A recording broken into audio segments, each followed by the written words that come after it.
Jeudi 12 novembre 2020, bienvenue à la grande édition sur Esaü TV, le sommaire. C'est dans la liesse que les populations de Tchaourou ont accueilli le président Patrice Talon et sa délégation ce jour. L'ancien président et père de la démocratie ghanéenne, le capitaine d'aviation John Jory Relance, est décédé ce matin. Nous y reviendrons dans cette édition. Avec la gestion des déchets ménagers solides par la Société de gestion des déchets et de la salubrité du Grand Nokoué, la collecte des ordures ménagères est gratuite dans ce secteur. Les habitants du quartier Guédro-Médé commentent la mise en œuvre de cette disposition. Chaque enfant qu'on enseigne est un homme qu'on gagne. L'école est le lieu par excellence de l'éducation. Esaü. Étudiants, étudiantes, nouveaux bacheliers, parents d'élèves, une raison de plus pour choisir l'excellence. Et oui, bénéficier des demi-bourses et de réductions de scolarité à Esaü. Payer 250 000 au lieu de 500 000 en licence 1, 2 et 3 sciences juridiques, économiques, de gestion et en journalisme. Et pour les 100 premières inscriptions en administration des finances et administration générale, bénéficier d'une réduction et payer 400 000 au lieu de 500 000. En master 1 et 2, 500 000 au lieu de 800 000 en administration des affaires, 600 000 au lieu d'1 million en journalisme. Faites partie des 100 premiers inscrits en administration des finances et administration générale pour bénéficier de la réduction. Payez 800 000 au lieu d'1 million. À Esaü Cotonou et Parakou, la rentrée est effective. Le dossier d'inscription est disponible en téléchargement à l'adresse suivante www.esaü.bj/esaü2019 ou renseignez-vous à Esaü Cotonou au 96 80 55 11 98 98 14 00 90 93 65 21 à Esaü Parakou au 96 68 16 14 97 77 51 47 à Esaü, l'épanouissement et le développement est au cœur de notre succès. Esaü, l'excellence a un nom.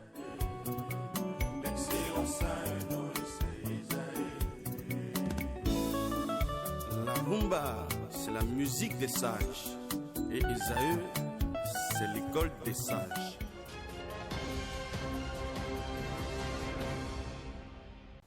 Le président Patrice Talon a entamé ce jeudi 12 novembre 2020 une tournée nationale dans les communes du Bénin.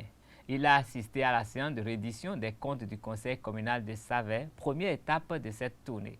Ferveur, joie, émotion, mais surtout langage de vérité ont caractérisé les échanges que le président Patrice Talon a qualifiés de directs avec les autorités politico-administratives sages et notables. À la fin de cette séance d'échange, le chef de l'État a été raccompagné par les cris de joie et des exhortations à briguer un second mandat. Les détails dans ce qui suit.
Après ça, vers le chef de l'État et sa Suisse ont mis le cap sur Tchaourou pour le même exercice. Je vous invite à suivre le démarrage de l'étape de Tchaourou, une ville qui a connu hier des perturbations, mais qui au finish a applaudi le premier magistrat du Bénin.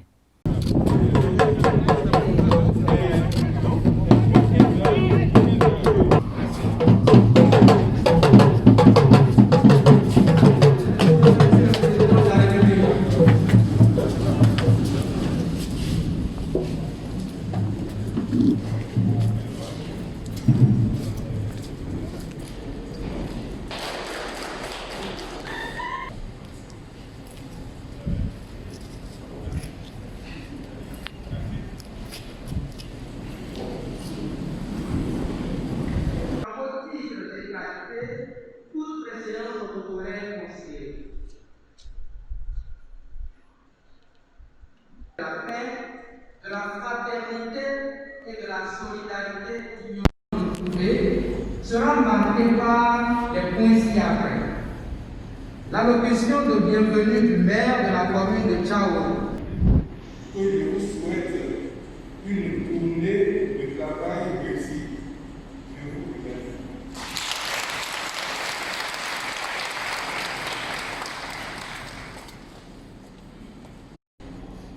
J'ai éprouvé, malheureusement, un peu de peine quand, en arrivant à la ville, j'ai vu qu'il y avait des militaires armés. Ça m'a fait de la peine. Et cela justifie encore davantage ma présence ici. Merci pour votre accueil.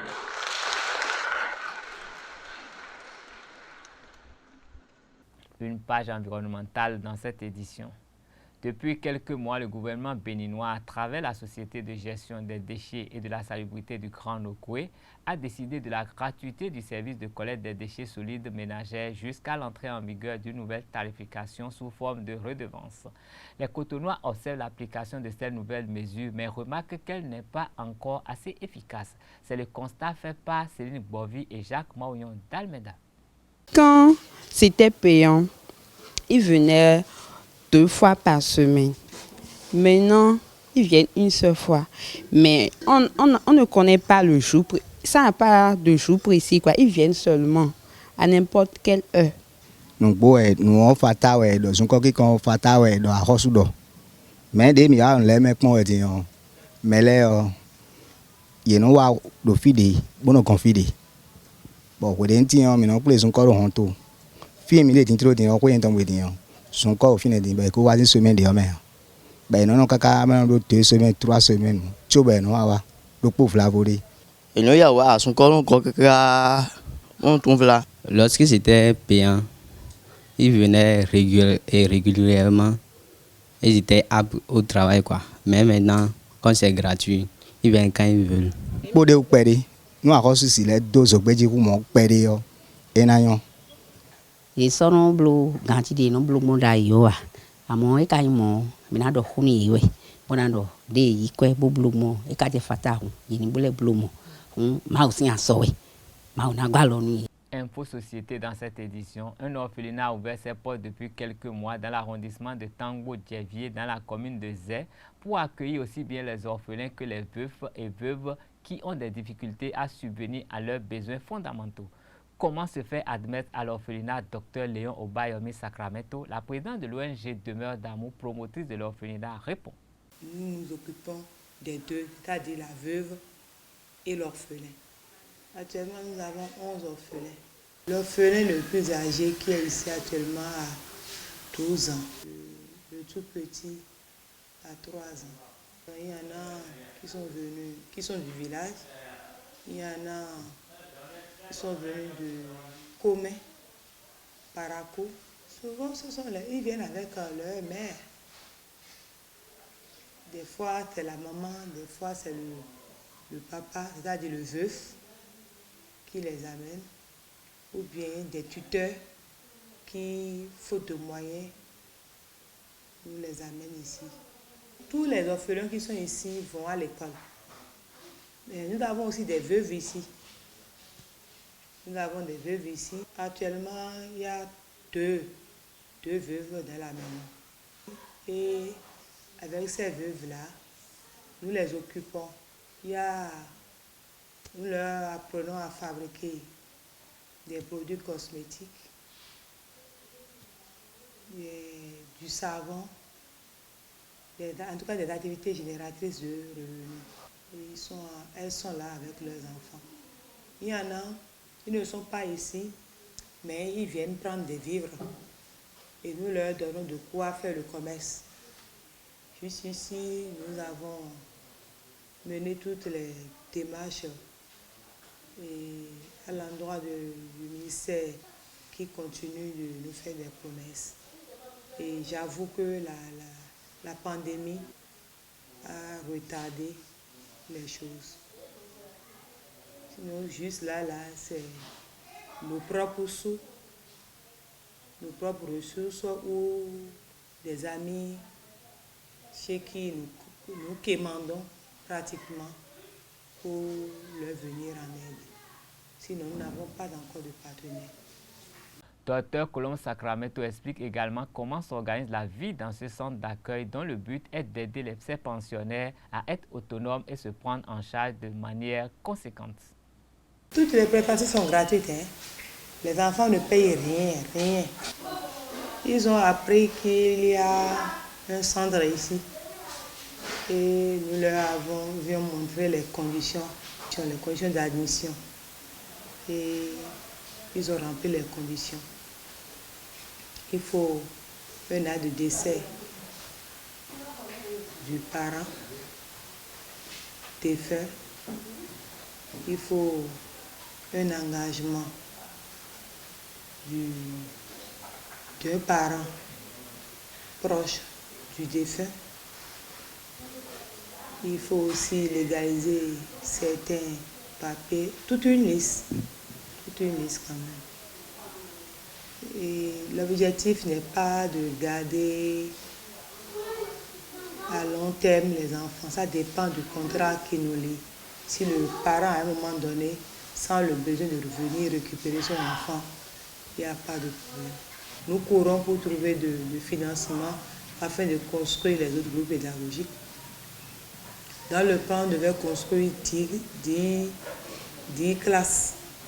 Mais on n'a construit que 2. On a 2 dortoirs et 2 bureaux. Ce qui voudrait dire qu'avant la fin de cette année scolaire, nous devions construire les autres classes, c'est-à-dire tout au moins la classe de CP.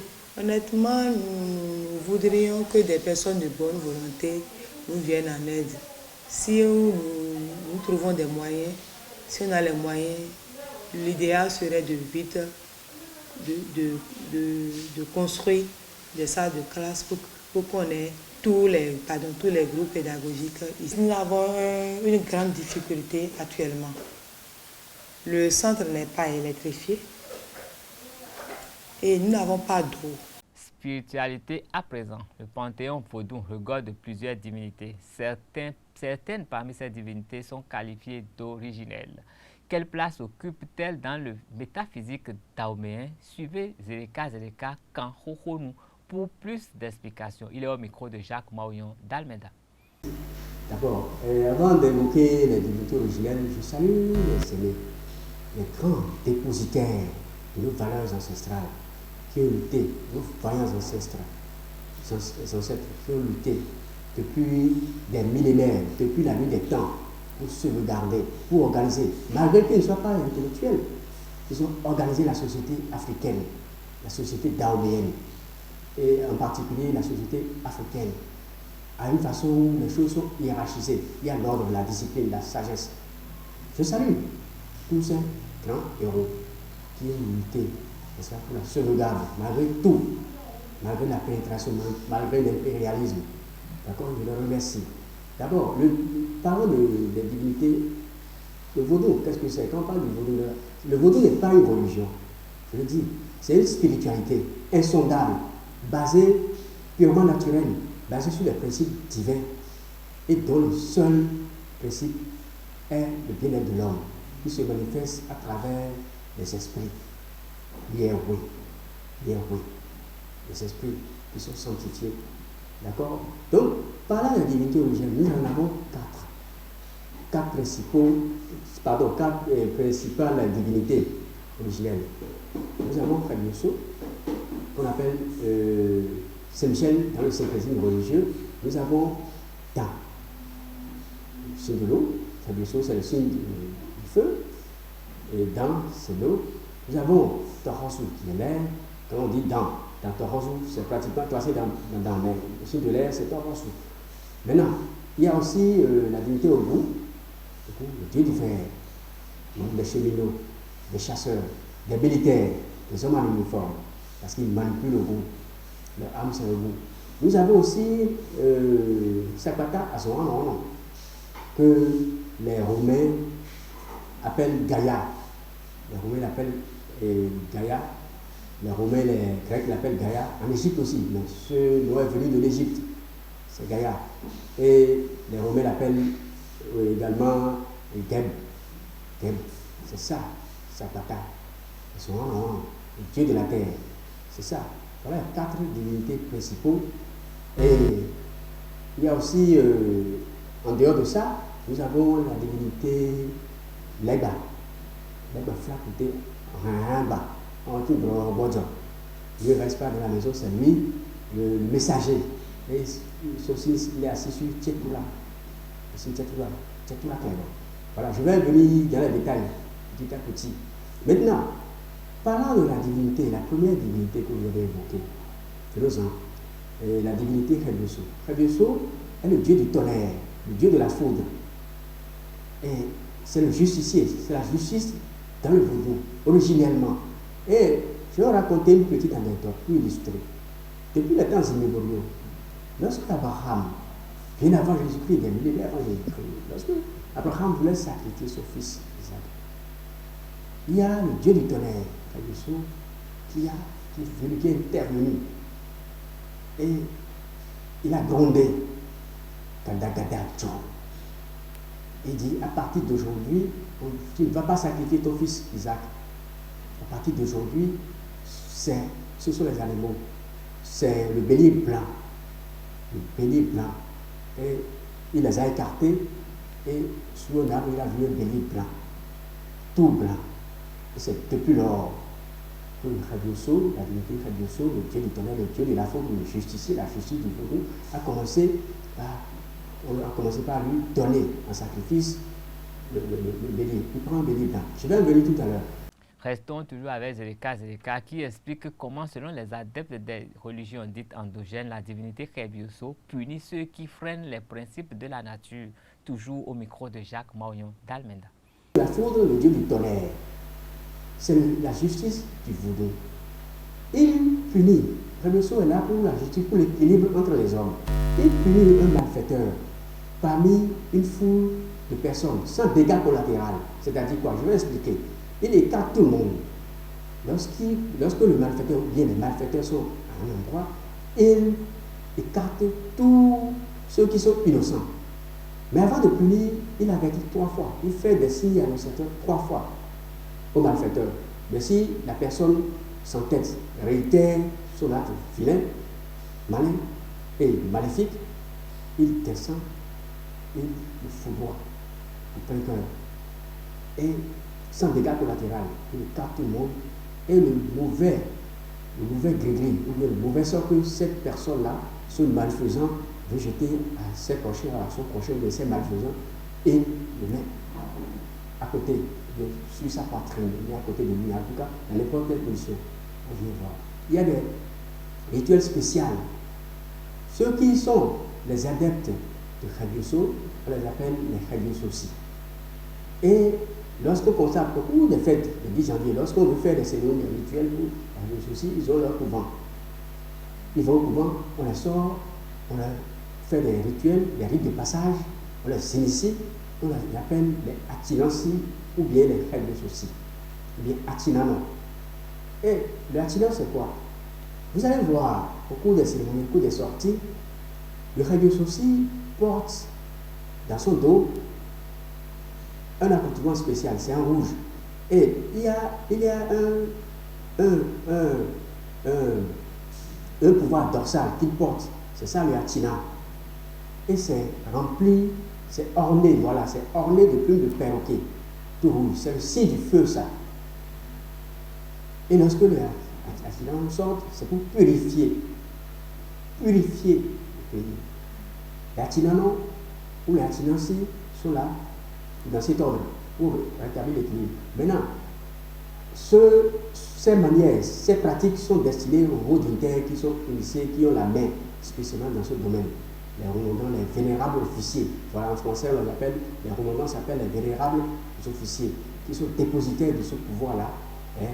Maintenant, lorsque la personne qui mal intentionnée ou les personnes mal intentionnées sont foudroyées par le Dieu du tonnerre, il y a des cérémonies. On saisit le corps, les dignitaires, les hauts dignitaires, avec les adeptes initiés, ils prennent le corps. La famille ne prend pas possession du corps. Il y a des rituels spéciaux. Les rituels spéciaux qu'on fait. On réveille le malfaiteur ou bien les malfaiteurs. Ils doivent confesser, ils doivent dire ce qu'ils ont fait de mal pour que le Dieu du tonnerre les punisse. D'accord? Et lorsqu'on finit ce rituel-là, on les réveille, ils parlent, ils s'en vont. Parce qu'ils auront cherché. C'est la justice. Niveau 2. D'accord? Donc, le Haïbissou prend en offrande le bélier blanc, comme je l'ai dit tout à l'heure. Le bélier tout blanc. Le coq tout blanc. C'est ce qu'il fait ce sont ses animaux de prédilection, voilà, pour l'honorer, pour lui donner le pouvoir, pour lui donner la force d'agir, de mieux agir. En page africaine, l'ancien président ghanéen John Jory Rawlings est décédé ce matin à l'âge de 77 ans. Né le 22 juin 1947 à Accra d'un père écossais et d'une mère ghanéenne, il est présenté comme le père et qui a initié la démocratie au Ghana. L'avènement de John Jory Rawlings au pouvoir en 1979 et en 1981 était marqué par une gouvernance autoritaire. On lui reproche des exécutions d'officiers de l'armée, parmi lesquels le général Frédéric Akufo, qu'il a renversé lors de son premier coup d'État.